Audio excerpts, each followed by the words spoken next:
Today Andhra news bulletin కి స్వాగతం. వార్తల్లోని వివరాలు. ఐక్యరాజ్య సమితి పూర్వ సహాయ సెక్రటరీ జనరల్ లక్ష్మీ ముడేశ్వర్ పురి రచించిన ఆమె సూర్యుడిని కబళించింది పుస్తకాన్ని AP deputy CM Pawan Kalyan ఆవిష్కరించారు. విజయవాడలోని తుమ్మలపల్లి కళాక్షేత్రంలో జరిగిన ఈ కార్యక్రమానికి మంత్రులు పవన్, సతీకుమార్ యాదవ్, ఎంపీ బాలశౌరి, ఎమ్మెల్యే మండలి బుద్ధప్రసాదులు హాజరయ్యారు. ఈ సందర్భంగా పవన్ కళ్యాణ్ మాట్లాడుతూ మానసిక పరిపక్వత రావాలంటే పుస్తకాలు చదవాలని సూచించారు. ఏ విషయంలో అయినా సమతుల్యత పాటించాలని పవన్ పేర్కొన్నారు. తన ఆలోచనను ఇతరులతో పంచుకుంటానని పవన్ తెలిపారు. పుస్తకాలు తనపై చాలా ప్రభావం చూపాయన్నారు. ఒక పుస్తకం చదువుతుంటే ఎన్నో అంశాలు నేర్చుకుంటామని, సాధించదలుచుకుంటే పట్టుదల అవసరమని తెలిపారు. ఆమె సూర్యుడిని కబళించింది పుస్తకంలో మాలతి క్యారెక్టర్ను చదివారని, పుస్తకం ఎంతో స్ఫూర్తినిచ్చిందని కితాబిచ్చారు. ఆ పాత్రలో ధైర్య సాహసాలు, మేధస్సు, భారతీయ స్వాతంత్రం, ఆనాటి సంస్కృతి, సంప్రదాయం పుస్తకంలో కనిపిస్తాయన్నారు. మా అమ్మ వంటగది నుంచి ప్రపంచాన్ని చూసిందని గుర్తు చేసుకున్న పవన్, రాష్ట్రంలో మహిళలకు 33% రిజర్వేషన్లు త్వరలో అమలు కాబోతున్నాయని తెలిపారు. భారతీయ ఆలోచన విధానం నుంచి తాను వచ్చానని పవన్ కళ్యాణ్ తెలిపారు. మన దేశంలో స్త్రీకి అత్యున్నత విలువలు ఉన్నాయని తెలిపారు. పుస్తకాలు ఏంటి పనిచేస్తాయి, ఎలా పనిచేస్తాయి మన మీద అంటానికి, books are the training weights for the mind. శారీరక దారుఢ్యాన్ని పెంచుకోవడానికి కసరత్తులు చేస్తాం, కానీ మానసిక దారుఢ్యాన్ని పెంచాలి అంటే, మానసిక పరిపక్వత రావాలి, లేదంటే విస్తృతమైన ఆలోచనాన్ని పెంచాలి, పెంపొందించుకోవాలంటే ఖచ్చితంగా పుస్తకాలు చదవాలి. ఇది నాకెవరో చెప్పిందో చిన్నప్పుడు కాదు. మా నాన్నగారు చదువుతూ ఉండేవాళ్ళు. ఆయన ఇంగ్లీష్ క్లాసిక్స్ కానీ, తెలుగు రామకృష్ణ పరమహంస పుస్తకాలు చదువుతూ ఉండేవాళ్ళు. అలా నాకు అలవాటైంది. అలాగే మా అమ్మ చెప్పిన నవల మొట్టమొదటిగా ఒకటి నాకు చందమామ చదివేవాడిని. అంటే ఇవన్నీ ఎందుకు చెప్తానంటే, అంటే పుస్తకం ఎందుకు గొప్పదని చెప్పడానికి, లక్ష్మీపూరి గారి గురించి చెప్పడానికి ముందు కొంచెం ఇంట్రొడక్షన్ అవసరం కాబట్టి చెప్తాను. ముందు పుస్తకాల గురించి. మా అమ్మ నాకు ఇచ్చిన పుస్తకం ఒకటి చివరకు మిగిలేది. అది మా అమ్మ ఇచ్చింది. మా అమ్మ పెద్ద కూర్చోబెట్టి కాలేజీ ఏం చదువుకోలేదు, కానీ ఆవిడ 7th 8th ఆపేసింది, కానీ ఆవిడ చదవడం ఆపలేదు మా అమ్మ. మా నాన్నగారు కూడా అంతే. సో ఇంట్లో పెద్దలు చదివితే సహజంగానే ఆ వాతావరణం ఉండే సహజం ఇష్టం, అది నాకు వచ్చింది.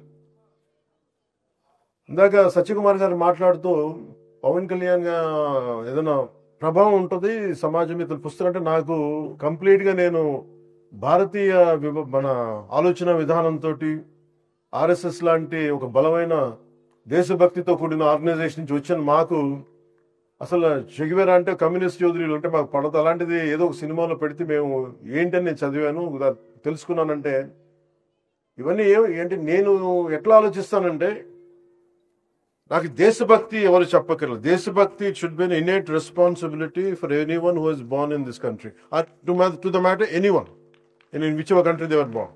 అది బేసిక్. దాని గురించి మనం చెప్పించుకుంటున్నామంటే మనం సరిగ్గా లేవని దృష్టి పెట్టట్లేదు. అలాగే నేను జడ్జిమెంట్ చేయను, whether I'm leftist or rightist. నేను ఎప్పుడు జడ్జిమెంట్, నేనేమని చెప్తానంటే సమతుల్యత, ఇట్స్ అ బ్యాలెన్స్. ప్రపంచం మనం కూర్చోబెట్టి మన ఎక్స్ట్రీమ్ లెఫ్ట్ ఎక్స్ట్రీమ్ రైట్ అంటే పనిచేయదు.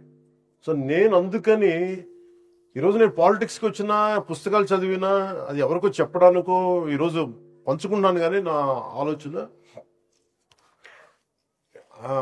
ప్రతిసారి ఏముంటుంది, నేను మన విజయవాడ ఇలాంటి వచ్చినప్పుడు నేను కమ్యూనిస్టులతో మాట్లాడతాను, లేదంటే రైట్ వింగ్ మారిపోయాడు ఇట్లాంటి. నేను ఎప్పుడు అట్లేదు, ఎప్పుడు ఒకటేలా ఉన్నాను. కాదేనంటే నేను ఎప్పుడు ఆ బ్యాలెన్స్ చూసుకుంటా ఉన్నాను. కాలుష్య నియంత్రణ మండలి అధికారులతో రాష్ట్ర ఉప ముఖ్యమంత్రి పవన్ కళ్యాణ్ సమీక్ష నిర్వహిస్తున్నారు. వీడియో కాన్ఫరెన్స్ ద్వారా ఈ సమీక్షలో కాకినాడ జిల్లా యంత్రాంగం పాల్గొంది. ఉప్పాడ తీరం ప్రాంతంలో కాలుష్య నియంత్రణ అంశాలపై సమీక్ష, కాకినాడ జిల్లాలో ఉన్న పారిశ్రామిక కాలుష్యం, మైనింగ్ మూలంగా తలెత్తుతున్న కాలుష్య ఇబ్బందులపై చర్చ జరిగింది. ప్రధానంగా పిఠాపురం నియోజకవర్గం పరిధిలో తీర ప్రాంత కాలుష్యం గురించి సమీక్ష జరిగింది.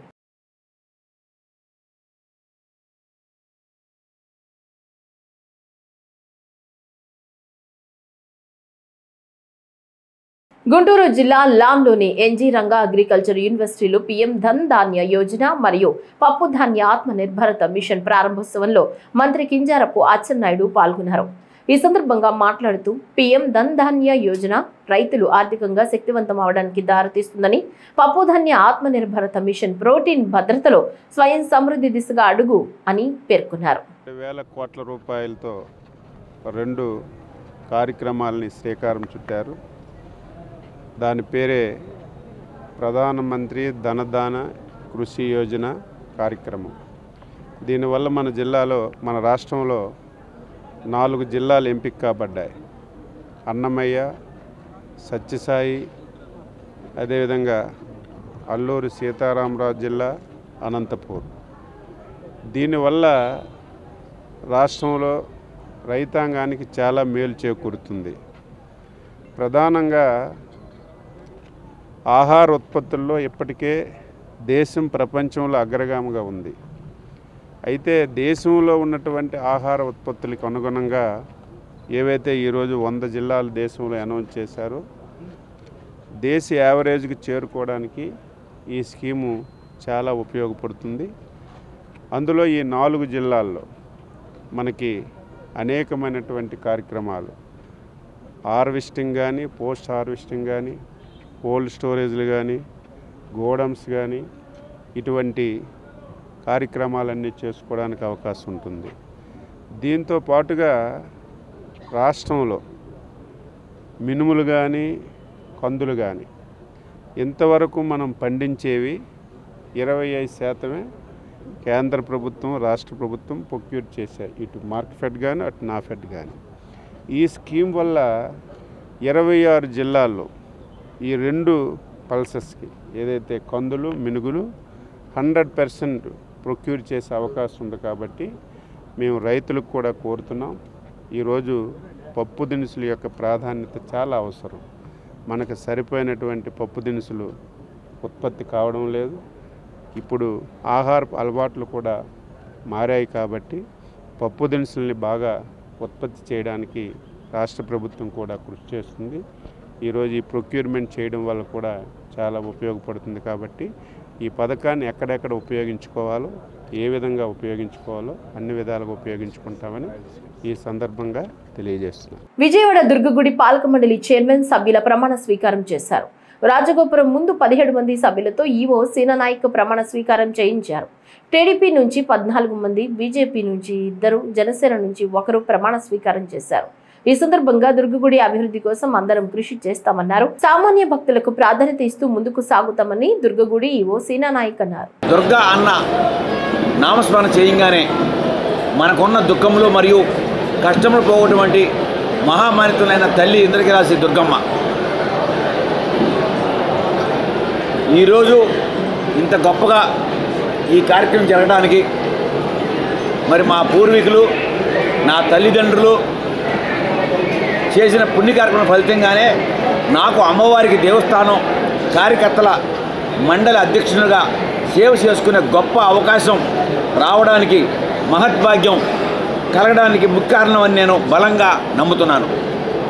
ఇందు మూలంగా నాకు ఈ అవకాశం కల్పించిన గౌరవ ముఖ్యమంత్రి వర్యులు శ్రీ నారా చంద్రబాబు నాయుడు గారికి, ఉప ముఖ్యమంత్రి వర్యులు కొండల పవన్ కళ్యాణ్ గారికి, రాష్ట్ర దేవాదాయ శాఖ మంత్రివర్యులు శ్రీ ఆనం నారాయణ రెడ్డి గారికి, ఇతర ముఖ్యమంత్రి వర్యులకు, మా శాసనసభ్యులకు, పార్లమెంట్ సభ్యులకు, రాష్ట్ర ప్రభుత్వ పెద్దలు, నాయకులు, నా శ్రేయభిలాషులు, బంధుమిత్రులు అందరికీ హృదయపూర్వక కృతజ్ఞతలు తెలుపుకుంటున్నాను మీ ద్వారా. అలాగే సభాముఖంగా మీ అందరికీ ఒక విషయం మాత్రమే స్పష్టంగా చెప్పదలుచుకున్నాను.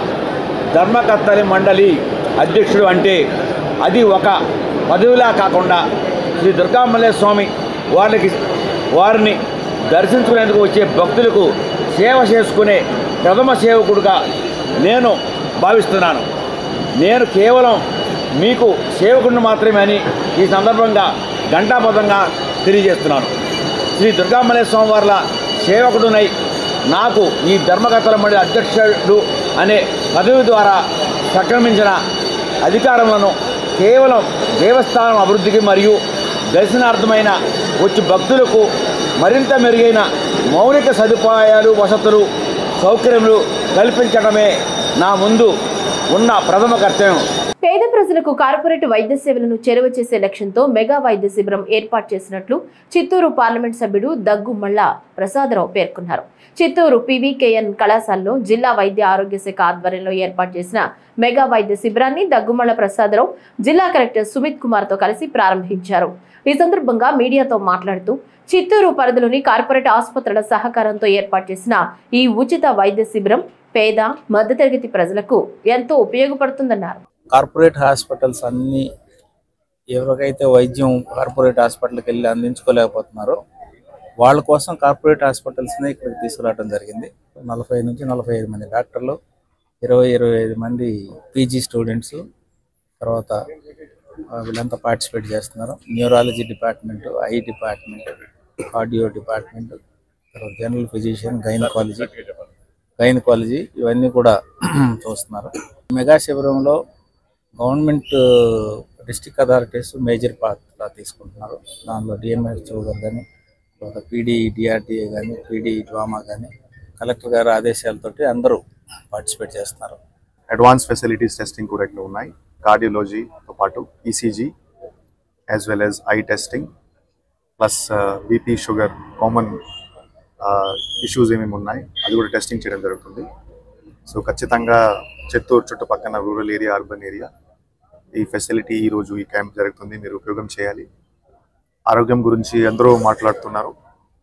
మీకు అందరికీ తెలుసు, ఇప్పుడు నాన్ కమ్యూనికేబుల్ డిసీజెస్ బీపీ కానీ, షుగర్ కానీ, ఒక డెత్స్ 33% డెత్, 100 డెత్ జరిగితే 33 డెత్ బీపీ, షుగర్ వల్ల జరుగుతుంది.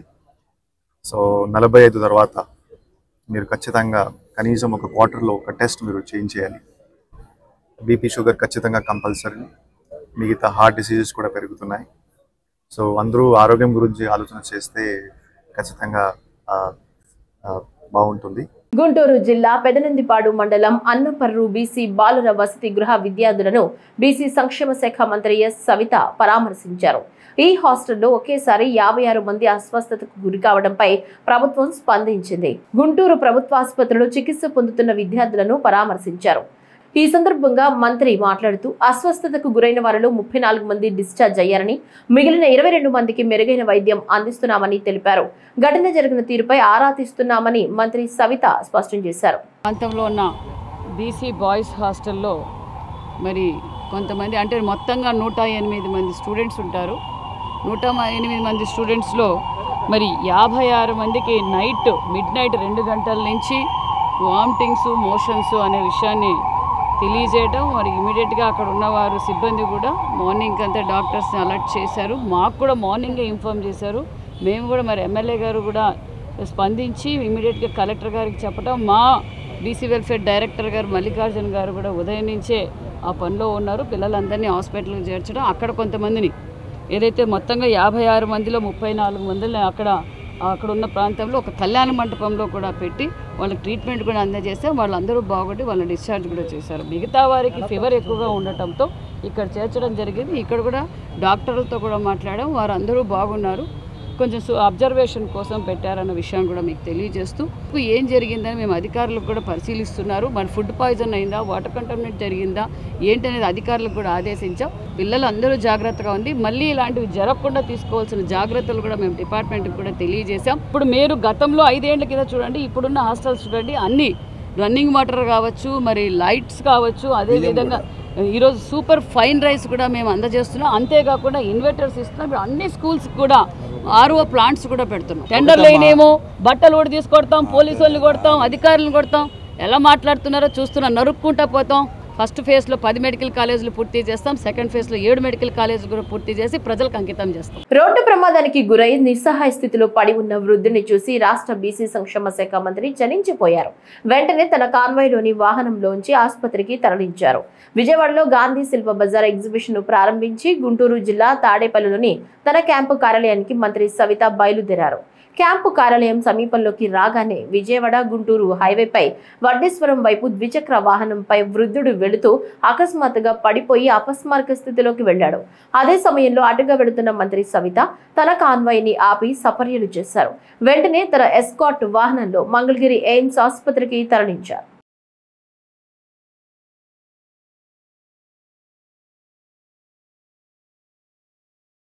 తిరుపతి రైల్వే స్టేషన్లో రద్దీని తగ్గించేందుకు తిరుచానూరు రైల్వే స్టేషన్ను క్లస్టర్ స్టేషన్గా అభివృద్ధి చేయడం జరిగిందని Renigunta chief commercial inspector Srikanth తెలిపారు. ఈ సందర్భంగా మాట్లాడుతూ 120 కోట్ల వ్యయంతో ఆధునీకరణ పనులు పూర్తి చేసి దశల వారీగా తిరుచానూరు నుంచి రైళ్లు నడపడం ప్రారంభమైందన్నారు. ప్రథమ దశలో చెన్నై అరక్కోణం వైపు నడుస్తుండగా సుమారు 10 ప్రత్యేక రైళ్లు కూడా ఇక్కడి నుంచే నడపాలని దక్షిణ మధ్య రైల్వే నిర్ణయించిందని చెప్పారు. రద్దీ ఎక్కువగా ఉంటుంది. రోజు ప్రయాణికులు 80,000 మంది 90,000 మంది వస్తున్నారు. అక్కడ ఉన్న ఫెసిలిటీస్ అక్కడ ఉన్నాయి. కానీ ఒక తిరుపతితో పాటు పక్కనున్న రైల్వే స్టేషన్స్ని మిగతా ప్రయాణికులకి భక్తులకి వాళ్ళకి సౌకర్యార్థం డెవలప్ చేసే భాగంలో ఆ చేసే ప్రణాళికలో భాగంగా 120 కోట్లు పెట్టి మన తిరుచానూరు రైల్వే స్టేషన్ని డెవలప్ చేయడం జరిగింది. సో ఇది ఎందుకు ఎంచుకున్నారంటే ఇది మనకి అన్ని చోట్లకి వెళ్ళడానికి అవకాశం, రోడ్ కన్వేయన్స్ బాగా ఉంది. ఇటు నుంచి ఇట్లా మంగళం సైడ్ నుంచి ఇట్లా తిరుపతిలోకి వెళ్ళక్కర్లేకుండా కొండ మీదకి వెళ్ళే అవకాశము ఉంది. సో రైల్వే జాగాలో ఉండడం వల్ల దీన్ని డెవలప్ చేసే స్టేజెస్ నెక్స్ట్ స్టేజెస్లో ఫేజెస్లో బాగా డెవలప్ చేస్తారు. సో ఇప్పుడు ఈ చిన్న ముందు రోజు 2 ట్రైన్లు రన్ అవుతున్నాయి. తర్వాత అలాగే ఇప్పుడు ప్రజెంట్ 5 ట్రైన్లు 5 పెయిర్స్ ఆఫ్ ట్రైన్స్ వారానికి ఒకటి జాల్నా నుంచి, నాందేడ్ నుంచి, సికింద్రాబాద్ నుంచి దేశంలో ఎక్కడెక్కడికి వెళ్తాయి ట్రైన్స్ అనే దాంట్లో నెక్స్ట్ ఫేజెస్లో వాటిని కూడా డెవలప్ చేసి ట్రైన్లను రన్ చేయడం జరుగుతుంది. సో దీనికి తదనుగుణంగా మనకి వచ్చే మిగతా ఫెసిలిటీస్ అన్నీ వస్తాయి. సో ఇక్కడ అటువైపు ఏమో స్టేబులింగ్ లైన్లు, పిట్ లైన్లు, క్యారేజ్ రిపేర్ షాప్ వైపు పెట్టుకోవాలని నిర్ణయించారు. ఇటుపక్క ఇంకా డెవలప్ చేసి స్టాండ్లు, కన్వేయన్స్ మిగతావన్నీ ఇటుపక్క జనరేట్ చేసి రాను ఒక్కొక్క ఫేజ్లో తిరుచానూరు రైల్వే స్టేషన్ రాబోయే 20-30 సంవత్సరాల్లో బాగా డెవలప్ చేసి ప్రయాణికులకి అందుబాటులో తీసుకొస్తారు. గన్నవరం నియోజకవర్గంలో 10 ప్రాంతాల్లో క్రికెట్ బాక్సులు ఏర్పాటు చేయనున్నట్లు ప్రభుత్వ విప్ స్థానిక శాసనసభ్యులు యార్లగడ్డ వెంకట్రావు తెలిపారు. గన్నవరం గ్రామ పంచాయతీ ఆధ్వర్యంలో నూతనంగా ఏర్పాటు చేసిన క్రికెట్ బాక్స్ ను శాసనసభ్యులు ప్రారంభించారు. ఈ సందర్భంగా క్రికెట్ ఆడి యువతను ఉత్సాహపరిచారు. అనంతరం ఆయన మీడియాతో మాట్లాడుతూ గ్రామాల్లో క్రికెట్ బాక్సులు ఏర్పాటు చేయడం ద్వారా ప్రభుత్వ స్థలాలను కాపాడడంతో పాటు గ్రామ పంచాయతీకి ఆదాయం సమకూరుతుందన్నారు. గన్నవరం పంచాయతీ సర్పంచ్ గారికి, అలాగే గన్నవరం పంచాయతీ పాలకవర్గ సభ్యులకి, ఈఓకి అందరికీ ధన్యవాదాలు తెలియజేస్తున్నాం. రాష్ట్రంలోనే మొట్టమొదటిసారిగా పిల్లలు క్రికెట్ ఆడుకోవడానికి క్రికెట్ బాక్స్ పంచాయతీ ఆధ్వర్యంలో ఈ రాష్ట్రంలో ఫస్ట్ గన్నవరం పంచాయతీ నుంచి మొదలుపెట్టాం. రాబోయే కాలంలో నియోజకవర్గంలో 10 క్రికెట్ బాక్సులు ఇలాంటి రాబోయే 2-3 నెలల్లో ఏర్పాటు చేస్తాం. విజయవాడ ఎన్టీఆర్ డిస్ట్రిక్ట్ డిపిఓకి ఆదేశాలు ఇచ్చా, అలాగే కృష్ణా డిపిఓ కూడా చెప్పారు. రాబోయే కాలంలో బాపులపాడులో 2 కానీ 3 కానీ, అలాగే నిడమానూరు, ఎనికేపాడు, ప్రసాదంపాడు, రామవారపాడు, నున్న, అలాగే అంబాపురం ఈ ప్రాంతాల్లో ప్రభుత్వ స్థలాల్ని ఐడెంటిఫై చేయడం జరిగింది. వాటిల్లో క్రికెట్ బాక్స్ కానీ లేకపోతే క్రీడలకు అనుకూలంగా ఉండే బ్యాడ్మింటన్ ఆడతాకో, టెన్నిస్ కోర్ట్ ఇలాంటివి చేస్తే తప్ప ఈ నియోజకవర్గంలో ఉన్న కామన్ సైట్లు కాపాడే పరిస్థితి లేదు. పందికొక్కుల్లాగా విజయవాడ టౌన్లో ప్రభుత్వ స్థలాలన్నీ అన్యాక్రాంతమైన పరిస్థితి. వీటిలో 2 అడ్వాంటేజ్లు ఉన్నాయి. ఈ గన్నవరం టౌన్లో ఉన్న పిల్లలందరూ క్రికెట్ ఆడుకోవడానికి మంచి వేదిక ఇది. పంచాయతీకి ఆదాయం వస్తుంది. 13.5 లక్షల రూపాయలు ఖర్చు పెట్టి పంచాయతీ నుంచి పెట్టించాం. మన కేసరపల్లిలో కుంభకోణం కాఫీ షాప్ను కూడా పంచాయతీ నుంచి పెట్టించాం. రాబోయే కాలంలో ఈ పంచాయతీకి ఎంతో కొంత ఇటు మెయింటెనెన్స్ కన్నా ఎక్స్ట్రా డబ్బులు వచ్చే పరిస్థితి ఉంది. అలాగే అన్ని పంచాయతీల్లో సెమీ అర్బన్ గా ఉండి, అర్బన్ ప్రాంతంలో ఉండి, రూరల్ గా ఉన్న నియోజకవర్గం ఉన్నది. ఈ నియోజకవర్గంలో పెద్ద ఊర్లన్నింటిలోనూ ఫస్ట్ క్రికెట్ బాక్స్ ఏర్పాటు చేస్తాం. రాబోయే 3 నెలల్లో ఇలాంటి 10 క్రికెట్ బాక్స్ అందుబాటులో తీసుకొస్తాం స్థానిక యువకుల కోసం. యువకులు ఈ అవకాశాన్ని ఉపయోగించుకోవాల్సిందిగా కోరుతూ, అలాగే గ్రామ పంచాయతీలు చేసే ఈ కార్యక్రమాల వల్ల ఆ గ్రామంలో ప్రజలకు ఉపయోగపడే పరిస్థితి, గవర్నమెంట్ సైట్ అన్యాక్రాంతంగా కూడా ఉండే పరిస్థితి, ప్రజలకు ఉపయోగపడే పరిస్థితి. కాబట్టి దీనికి రాష్ట్రంలోనే ప్రతిష్టాత్మకంగా మొట్టమొదటిసారిగా ప్రయోగాత్మకంగా నేను ప్రవేశపెట్టా. రాబోయే కాలంలో దీని ఆదర్శంగా తీసుకుని 175 నియోజకవర్గాల్లో కూడా దేశంలోని వనరులను వినియోగించుకుంటూ స్వదేశీ నినాదంతో ముందుకు వెళ్లడమే ఆత్మ నిర్భర్ భారత్ ముఖ్య లక్ష్యమని బీజేపీ రాష్ట్ర అధికార ప్రతినిధి ఎం రేణుకా తెలిపారు. ఏలూరులో నిర్వహించిన ఆత్మ నిర్భర్ భారత్ వర్క్ షాప్ లో ఆమె పాల్గొని కార్యకర్తలకు దిశానిర్దేశం చేశారు. ఈ సందర్భంగా మాట్లాడుతూ స్వదేశీ నినాదాన్ని ప్రజలందరూ వంటబట్టించుకునే దిశగా ప్రజలను చైతన్యవంతం చేస్తూ అనేక కార్యక్రమాలను నిర్వహిస్తున్నామన్నారు. ప్రధానమంత్రిగా నరేంద్ర మోడీ గారు బాధ్యతలు చేపట్టిన నాటి నుంచి కూడా ఈ యొక్క భారతదేశం ఆర్థికంగా పురోగతి సాధించటమే కాదు, మన దేశంలో ఉన్నటువంటి వనరులన్నిటినీ మనం ఉపయోగించుకొని ఒక స్వదేశీ నినాదంతో ముందుకు వెళ్ళాలి. ఇక్కడ ఉన్నటువంటి యువతకు ఉద్యోగ కల్పన జరగాలి, వీళ్ళకు విద్య ఆరోగ్యంతో పాటు అన్ని రకాలైనటువంటి అవకాశాలని ఇక్కడే కల్పించాలి. తద్వారా గతంలో జరిగినటువంటి బ్రెయిన్ డ్రెయిన్ అంటే ఇక్కడ ఉన్నటువంటి మేధో సంపత్తి అంతా కూడా ఇతర దేశాలకు వెళ్ళటం కాదు, అక్కడ నుంచి మన దేశ మేధో సంపత్తి అంతా కూడా ఇక్కడే ఉండి అన్ని రకాల ఆవిష్కరణలు కూడా ఇక్కడే జరగాలి అనేటువంటి ఒక మంచి ఉద్దేశంతో పెట్టిందే స్టార్టప్ ఇండియా కానీ, మేక్ ఇన్ ఇండియా కానీ, డిజిటల్ ఇండియా కానీ, కొత్తగా మనం వెడ్ ఇన్ ఇండియా అనేది కూడా మాట్లాడుతూ ఉన్నాం. ఈ విధంగా మనం ఆత్మనిర్భర్ భారత్ అనేటువంటిది ప్రతి రంగంలో కూడా మన భారతదేశం సమృద్ధిగా స్వయం సమృద్ధితో ముందుకు తీసుకువెళ్ళాలి అనేటువంటి నినాదంతో ఈరోజు అదొక నినాదం కాదు, భారతీయుల యొక్క జీవన విధానం కావాలి. ప్రతి భారతీయుడు ఒకరికొకరిని అనుసంధానం చేసేటువంటి అంశంగా ఈ యొక్క ఆత్మనిర్భరత ఉండాలి అనేటువంటి విధంగా ఇవాళ మరి ప్రధానమంత్రి గారి యొక్క పిలుపు మేరకు భారతదేశం అంతటా కూడా ప్రతి జిల్లాలో పార్టీ తరపున ఈ యొక్క కార్యక్రమాలు జరుగుతూ ఉన్నాయి. మనందరికీ దీనికి ముందు ఒకసారి చరిత్ర చూసుకున్నట్లయితే బాల్ గంగాధర్ తిలక్ ఇచ్చినటువంటి ఒక నినాదం స్వరాజ్యం నా జన్మ హక్కు అనేటువంటి ఒక నినాదం ఆ రోజున మరి భారతదేశంలో ఉన్న ప్రతి ఒక్కరిని చైతన్యపరిచి భారతదేశ స్వతంత్ర పోరాటంలో అది ఇచ్చినటువంటి స్ఫూర్తి పోరాట పటిమ మనం ఇప్పటికీ మర్చిపోలేం. ఆ విధంగా సాధించుకున్నటువంటి స్వరాజ్యం మన స్వతంత్ర భారతదేశం స్వదేశీ, మన ప్రతి ఇంటా స్వదేశీ ఇంటింటా స్వదేశీ అనేటువంటి ఒక జీవన విధానంతో మనం ముందుకు వెళ్ళాలి అంటే ప్రతి వనరులు, జల వనరులు, మేధో వనరులు, మానవ వనరులు, ఖనిజ వనరులు, మనకున్నటువంటి తీర సమృద్ధి, టెక్నాలజికల్ సంపద ఇవన్నీ కూడా కలిసినప్పుడే మనం ముందుకెళ్ళగలము. ఇక్కడ మనం చిప్ నుంచి షిప్ వరకే కాదు, వ్యవసాయం నుంచి అంతరిక్ష పరిశోధన వరకు కూడా ఒక రక్షణ రంగమైన, ఒక వ్యవసాయ రంగమైన, ఒక విద్యా రంగమైన, ఆరోగ్య మెలకువలైన, ఎలక్ట్రానిక్స్ అయినా, మన నిత్యావసర వస్తువులకు కావాల్సినటువంటి వస్తువులైన, మన ఆహారానికి కావాల్సినటువంటి ఎటువంటి పోషకానికి సంబంధించినటువంటి అయినా మన దేశంలో మనం తయారు చేసుకోవాలి. తిరుపతి జిల్లా ఏర్పేడు మండలం చింతలపాలెం టోల్ గేట్ సమీపాన ఉన్న అల్యూమినియం పరిశ్రమలో అగ్ని ప్రమాదం సంభవించింది. ఫ్యాక్టరీలో 2 బాయిలర్లు పగలడంతో పెద్ద ఎత్తున మంటలు చెలరేగాయి. ఈ ప్రమాదంలో 5 కార్మికులకు గాయాలైనట్లు సమాచారం. ఘటనా స్థలికి చేరుకున్న అగ్నిమాపక దళం మంటలను అదుపులోకి తీసుకొచ్చే ప్రయత్నం చేస్తున్నారు.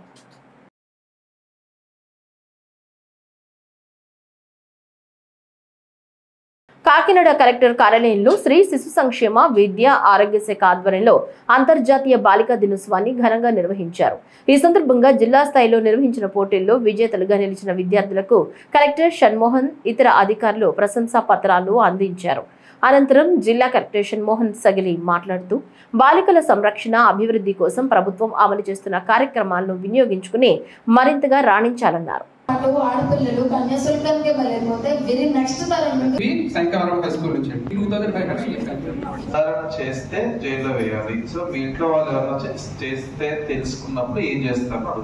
That's the question. డైలమా అది. మీకు అర్థమైందా నేను ఎందుకు ఈ క్వశ్చన్ అడిగానంటే, అనుమతులు లేకుండా బాణాసంచా సామాగ్రిని నిల్వలు చేస్తే కఠిన చర్యలు తీసుకుని కేసులు నమోదు చేస్తామని అమలాపురం రూరల్ సిఐ ప్రశాంత్ కుమార్ హెచ్చరించారు. అల్లవరం మండలం బోడసకుర్రు గ్రామం జక్క వీరభద్రరావుకు చెందిన దీపావళి బాణాసంచా తయారు చేస్తున్న గోడౌన్ను అధికారులు సీజ్ చేశారు.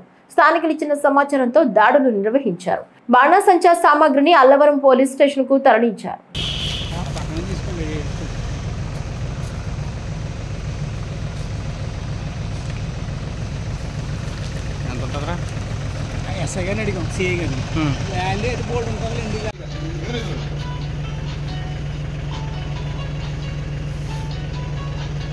రాష్ట్ర ప్రజలకు స్వచ్ఛమైన మంచినీరిచ్చే పరిస్థితిలో కూటమి ప్రభుత్వం లేదని, నకిలీ లిక్కర్ను వాడవాడలా పంచే పనిలో పడిందని మాజీ మంత్రి దాడిశెట్టి రాజా వైసీపీ కాకినాడ జిల్లా అధ్యక్షుడు విమర్శించారు. రాష్ట్రంలో పోలీస్ వ్యవస్థ మాజీ ముఖ్యమంత్రి జగన్మోహన్ రెడ్డి పర్యటనపై అనుచితంగా వ్యవహరిస్తూ ప్రజాస్వామ్యాన్ని అపహాస్యం చేసిందని ఆరోపించారు. మెడికల్ కాలేజీలు పీపీపీ పద్ధతిలో అప్పగించేందుకు ఉవ్విళ్లూరుతోందని విమర్శించారు. ఏడాదిన్నర కాలంలోనే ప్రజా వ్యతిరేకత చోరుగున్న ప్రభుత్వం కూటమి ప్రభుత్వం అని విమర్శించారు. కోటి సంతకాలు ప్రజా ఉద్యమాల పోస్టర్ను ఆయన ఆవిష్కరించారు.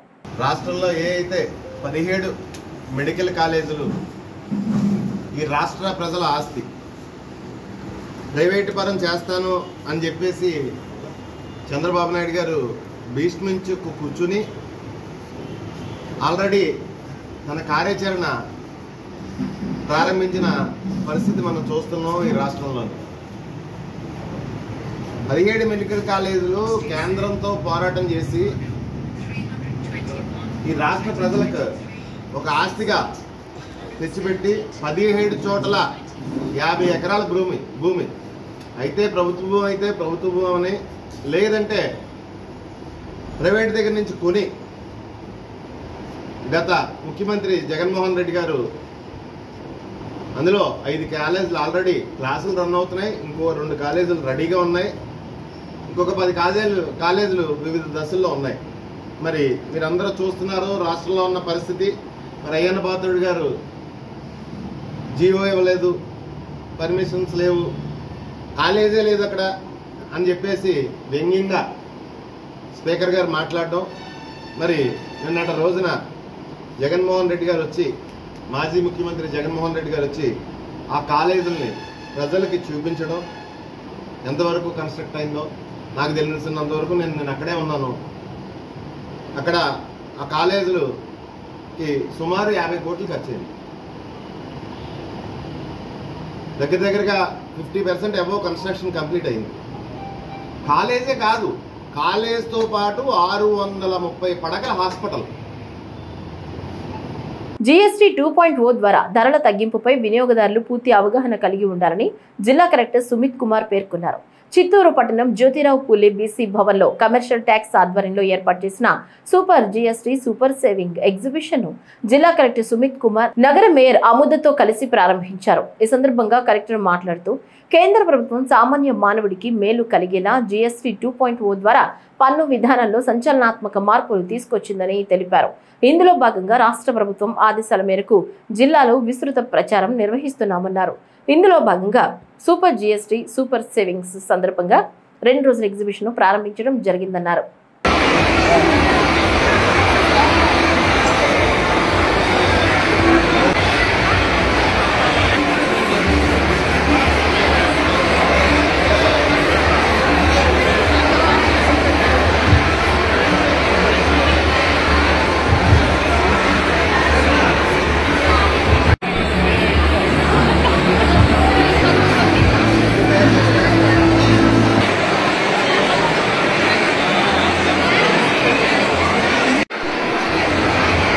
నందిగామలో రేషన్ మాఫియా బరితెగించారు. బియ్యాన్ని తరలిస్తున్న ఆటోని వీఆర్ఓ అడ్డుకున్నారు.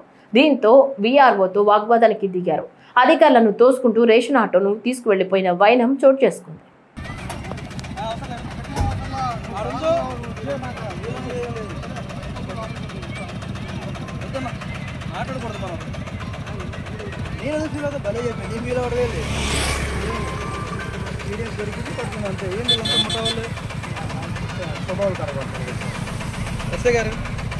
ఎస్ఐ గారు కొట్టు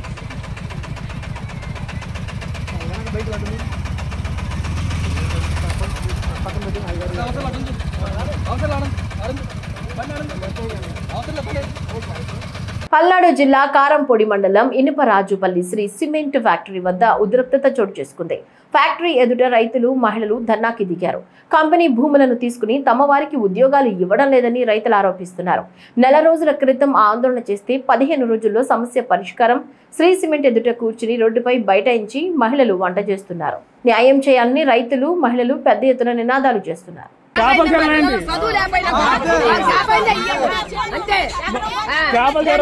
గుంటూరు జిల్లా పెదనందిపాడు అనపర్రు బీసీ సంక్షేమ వసతి గృహంలో విద్యార్థులకు అస్వస్థతకు గురయ్యారు. పాడైపోయిన ఆహారం తినడం వలనే 50 మంది విద్యార్థులు అస్వస్థతకు చెందినట్లు అధికారులు వెల్లడించారు. జీజీహెచ్లో చికిత్స పొందుతున్న విద్యార్థులను గుంటూరు జిల్లా కలెక్టర్ తమీం అన్సారియా పరామర్శించారు. మరోవైపు బీసీ వెల్ఫేర్ హాస్టల్లో జరిగిన ఫుడ్ పాయిజన్ పై తల్లిదండ్రులు ఆగ్రహం వ్యక్తం చేస్తున్నారు. వార్డెన్ వంట మనిషిని వెంటనే సస్పెండ్ చేయాలంటూ ధర్నా చేస్తున్నారు.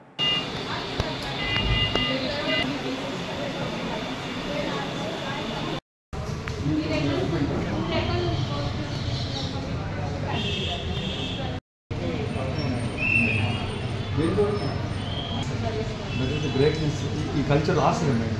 మీరు చూడండి అంత పూర్వ బీటెక్ కల్చర్ ఇద్దరితో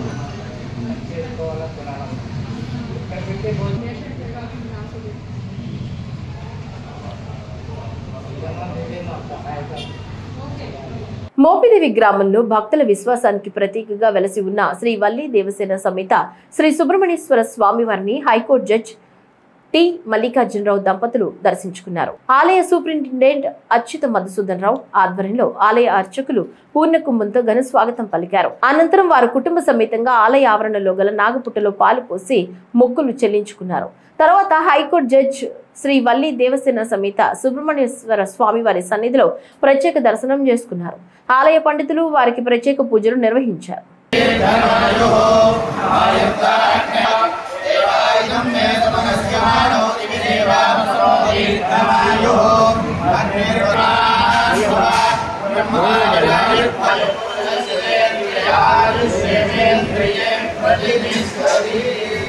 ఈ వార్తలు ఇంతటితో సమాప్తం. నమస్కారం.